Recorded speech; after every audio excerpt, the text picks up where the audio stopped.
Hi, welcome to the channel. We created the channel to give you a look inside the Jeep community and the culture that has evolved around these vehicles. It's absolutely amazing, constantly changing, constantly growing. Some of the technology that they have in these newer Jeeps is amazing, all the way back to your original Jeeps from 1941 that were used in World War II. These things that they're not just fun for four-wheeling. They're great for just sitting around with buddies, giving you something to talk about. Everything from a bone stock Jeep to a highly modified rock crawler with a tube suspension and crazy 50-inch tires. Everybody still sits and talks about the same, like it's the same vehicle. It's amazing. The charities that we're involved in, from police charities like Back the Blue to charities like Toys for Tots. The Jeep community is just it's an amazing place to meet people. You build lifelong friendships out of it. So what I'd like to do is start by introducing myself. My name's Frank. I created the channel. I run a local Jeep page and club in the county where I live in. I own a 1967 CJ5, and the Jeep that's behind me right here is my 2017 Jeep Wrangler JK Tudor. Unfortunately, Rhino here, which is Jeep's name, suffered a oil pump malfunction and is out of service for a little bit. We will actually be featuring the oil pump replacement on the channel. We plan on doing some tech stuff. Plan on getting you some overviews of other people's Jeeps, taking you to some shows, taking you to do some four-wheeling. It's going to be a fun channel. So let me tell you about Rhino. Rhino is 2017 JK, stock 3.6 liter Pentastar, 4-inch rough country suspension, rugged ridge rock sliders, rugged ridge bumpers. Actually, this right here, this is how it got its name. Everybody, I used to just push it through a bunch of brush and stuff, and then once I put the stinger on it, people said it looked like a rhinoceros, so Rhino stayed. But the Stinger's rugged ridge. We beefed up the steering a good bit, put the big brakes on it. We're on a 35-inch BF Goodrich radial mud terrains right now.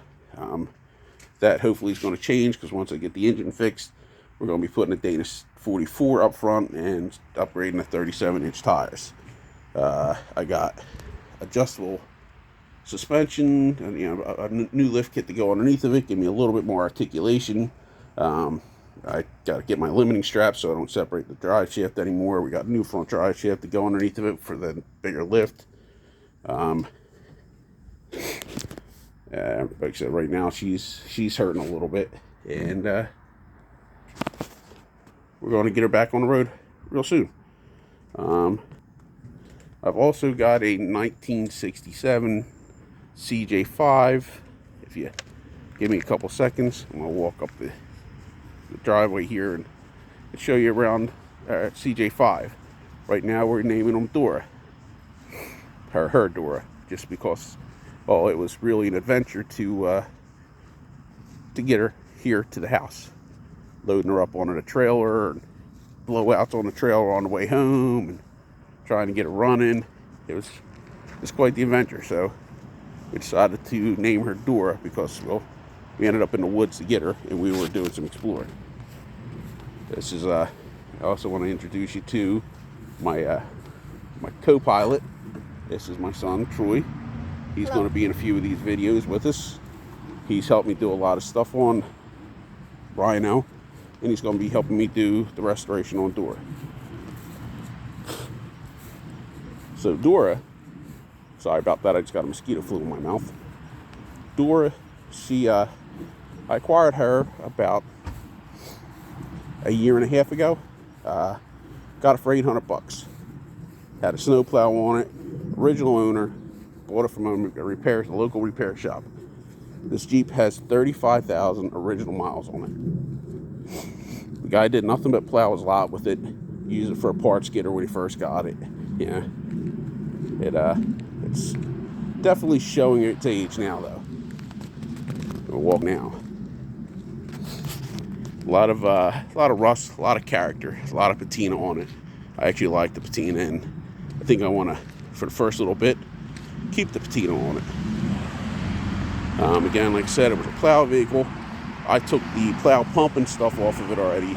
I haven't got around to removing the plow frame or the snowplow mount itself, which I have to do because it actually does interfere with the steering at full lock. It is 4-speed manual or 3-speed manual. There's not a whole lot to it. You know, your clutch, your brake, your gas pedal, your 4x4 shifter, your gear shifter.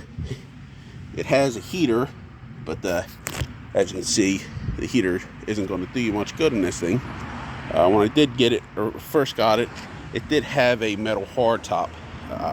But the way I want to go with this build, the hardtop isn't gonna. It's just not in the plans. So I actually found somebody else who was doing a full restoration on one, and I actually gave them that top because hopefully that helps them out, gets that Jeep back up where it needs to be, and keeps that top alive. This Jeep has the Dauntless V6 in it. Believe it or not, it fired up and ran. Right now it won't because I have the fuel lines disconnected. All we really had to do to this thing, honestly, it sat for, I think he said it was sitting for almost 9 years back in his field. I have some video of us winching the thing out and getting it started. But I threw the new coil, new cap and rotor, some new plug wires, squirted some starting fluid down the carburetor, put a battery in it, and she fired right up. The clutch is frozen to the flywheel. It's actually why it's sitting out here with all the jack stands and jacks and stuff around it right now, because we're going to be putting a clutch in it probably later on this week. Again, for the time being, I want to keep the patina. I want to keep, it's perfect patina, and it ain't homemade patina. Unfortunately, eventually I'm going to have to start replacing panels because they're getting so thin and they're getting rust holes in them and things like that. It's got old bias ply tires. I have the front hubcaps, and I plan on, for the time being, keeping the hubcaps on it. Once I start doing the restoration and start cleaning it up, I'm probably going to switch the wagon wheels. And it's got a little bit of damage here in the back end, backing into stuff over years and years worth of stuff. This right here is probably the worst of it, is the this panel here where the tail light used to mount. The tail light actually rotted off of the tail light, off of the tail panel rather. So we're going to have to do this corner, probably find some sheet metal and try and make the panel myself. Other than that, this is going to be probably the first project you'll see us working on here on the channel. I got some other friends who got some Jeeps. We're going to be doing some stuff to that, and hopefully be bringing you some interesting stuff. Again, my name's Frank. I hope you like and subscribe to the channel, and thanks for watching.